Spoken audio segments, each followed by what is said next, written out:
அனைவருக்கும் ஆன்லைன் மணியாவின் அன்பார்ந்த வணக்கங்கள். டிஎன்பிசி குரூப் 4 எக்ஸாமுக்கான டேட் ஜூலை 13, 2025. இன்னையிலிருந்து சரியா 145 நாட்கள் தான் இருக்கு.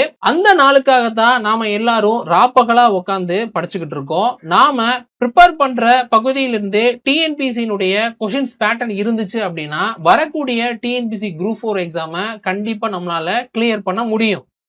டிஎன்பிசி எக்ஸாம கிளியர் பண்ற எல்லா மாணவர்களையும் ஒரு மூணு கேட்டகரிகளை கொண்டு வந்துடலாம். கேட்டகரி 1 அப்படின்னு நம்ம எடுத்துக்கிட்டோம்னா ஹார்ட் ஒர்க்கர்ஸ். இவங்க 2 வருஷத்துக்கும் அதிகமான நாட்களை வந்து டிஎன்பிசி எக்ஸாம் ப்ரிப்பரேஷனுக்காண்டியே ஒதுக்கி இருப்பாங்க. டிஎன்பிசி சிலபஸை 1க்கு 2 தடவை இவங்க ரிவிஷன் பண்ணியிருப்பாங்க. 1 லட்சத்திற்கும் அதிகமான கொஸ்டின்ஸ்களை இவங்க டெஸ்ட் அடிச்சு பார்த்திருப்பாங்க. அடுத்தது கேட்டகரி 2ல இருக்கக்கூடியவங்க வந்து பாத்தீங்கன்னா எந்த ஒரு எஃபோர்ட்டுமே போட மாட்டாங்க. மொத்தத்துக்கு 200 கொஸ்டினை மட்டும்தான் படிப்பாங்க. அதுவே அப்படியே அவங்களுக்கு எக்ஸாம்ல வந்து வந்துரும் அப்படின்றத பார்க்கலாம். இதுக்கு ஒரு பெஸ்ட் எக்ஸாம்பிள் பாத்தீங்கன்னா அப்போலோ ஸ்டடி சென்டர் சொல்லலாம். 2016 டிஎன்பிசி குரூப் 1க்கான நோட்டிபிகேஷன் வந்து ரிலீஸ் ஆச்சு. மொத்த போஸ்டிங் 74ல இந்த இன்ஸ்டிடியூஷன்ல படிச்சவங்க மட்டும் 62 போஸ்டிங்கை வந்து வாங்கியிருந்தாங்கன்னு சொல்லலாம். அந்த 62 போஸ்டிங் வாங்கின அனைத்து மாணவர்களும் இன்ன வரைக்கும் ஜாப்ல தான் இருக்காங்க அப்படின்றத நான் சொல்லிக்கிறேன். அந்த அப்போலோ ஸ்டடி சென்டரினுடைய ஓனரான சாம் ராஜேஸ்வரன் இன்னமும் ஜாலியா வெளியில சுத்திக்கிட்டு இருக்காரு அப்படின்றதே இந்த இடத்துல நான் பதிவு பண்ணிக்கிறேங்க. அடுத்தது கேட்டகரி 3ல இருக்கக்கூடியவங்க ஸ்மார்ட் ஒர்க்கர்ஸ். ஸ்மார்ட் ஒர்க்கர்ஸ் அப்படின்னு பாத்தீங்கன்னா அவங்க படிக்கும் போதே டிஎன்பிசி குரூப் 4 எக்ஸாம் ப்ரிப்பரேஷன் பண்ணக்கூடிய கொஸ்டின் ப்ரிப்பரேஷன் பண்ணுவாங்க பாத்தீங்களா, அவங்களுடைய மைண்ட் செட்ல இருந்து படிச்சாங்க அப்படின்னா அவங்க தான் பாத்தீங்கன்னா ஸ்மார்ட் ஒர்க்கர்ஸ் அப்படின்னு சொல்லலாம். இப்ப இந்த 3 பேரையும் நான் கம்பேர் பண்ணி நான் இந்த இடத்துல நான் சொல்றேன். இப்ப கேட்டகரி 1ல இருக்கக்கூடிய ஹார்ட் ஒர்க்கர்ஸ் அப்படின்னு இருக்கவங்க 100 கொஸ்டின் படிக்கிறாங்க அப்படின்னா அதுல வந்து ஒரு கொஸ்டின் வந்து வரதுக்கான வாய்ப்புகள் இருக்கு அப்படின்னு சொல்லலாம்.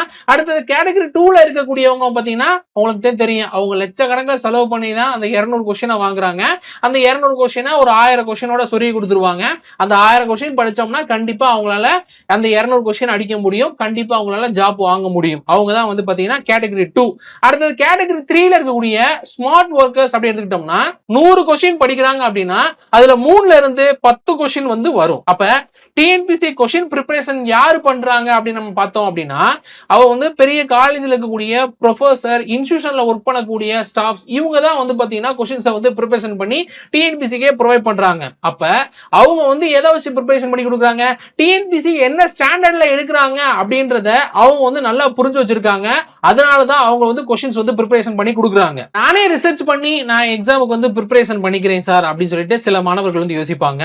அவங்களுக்கு ஒரு சின்ன எக்ஸாம்பிள் சொல்லிக்கிறேன். நாம வந்து இப்போ ஒரு வீடை கட்டணும் அப்படின்றத நம்ம ஆசைப்படுறீங்க அப்படின்னா இப்ப நீங்களே அந்த வீடை கட்டுறீங்க அப்படின்னா உங்களுக்கான காலம் எவ்வளவு எடுத்துக்கணும்னா ஒரு 10 வருஷம் எடுக்கலாம். இதே இது நீங்க ஒரு இன்ஜினியர், கொத்தனார் இவங்களுடைய சப்போர்ட்டோட ஒரு வீடை கட்டுறீங்க அப்படின்னா 1 வருஷத்துக்குள்ள கட்டிக்கலாம். ஓகேங்களா? அப்ப அந்த இன்ஜினியர் அப்படின்றவங்க தான் நாங்க. ஆன்லைன் மீடியா வந்து இந்த ரிசர்ச்சை தான் ஆன்லைன் மீடியா வந்து பண்ணி தரோம். உங்களுக்கான சப்போர்ட்டை வந்து நம்ம பண்ணி கொடுக்குறோம் அப்படின்றத நான் சொல்லிக்கிறேங்க. நாங்க எடுக்கக்கூடிய கொஸ்டின்ஸ்ல இருந்து உங்களுக்கு என்ன மாதிரியான ரிஃப்ளெக்ஷன் இருக்கும் அப்படின்றதையும் நான் இந்த இடத்துல சொல்லிக்கிறேன். தமிழ்ல உங்களால 90 கொஸ்டின்ஸ் வந்து அடிக்க முடியும். மேக்ஸ்ல 25க்கு 20 கொஸ்டின் அடிக்க முடியும். ஜிஎஸ்ல 75 கொஸ்டினுக்கு 50 கொஸ்டினை நம்மளால அடிக்க வைக்க முடியும் அப்படின்னு சொல்லிக்கிறேன். டோட்டலா நீங்க 160 கொஸ்டின்ஸ் அப்படின்றத தாராளமா உங்களால வந்து அடிக்க வைக்க முடியும் அப்படின்னு சொல்லிக்கிறேன். மீதி இருக்கக்கூடிய 40 கொஸ்டினை டிஎன்பிசியினுடைய கொஸ்டின்ஸ் பேட்டர்னை வந்து அனலிட்டிக்கல் மெத்தட்ல அனலைஸ் பண்ணி இந்த ஆப்ஷனை மட்டும் நீங்க சூஸ் பண்ணீங்க அப்படின்னா இன்னும் கூடுதலான 10 கொஸ்டினை வந்து அடிக்க வைக்கிறதுக்கான வாய்ப்புகளை வந்து நாங்க உருவாக்கி தரோம் அப்படின்றத இந்த இடத்துல வந்து நம்ம பதிவு பண்ணிக்கிறோங்க. இது சம்பந்தமான கூடுதல் விவரங்கள் அறிய கீழே உள்ள கான்டாக்ட் நம்பரை நீங்க கான்டாக்ட் பண்ணுங்க. கண்டிப்பா உங்களுக்கு ஹெல்ப் பண்ணுவாங்க. தேங்க்யூ.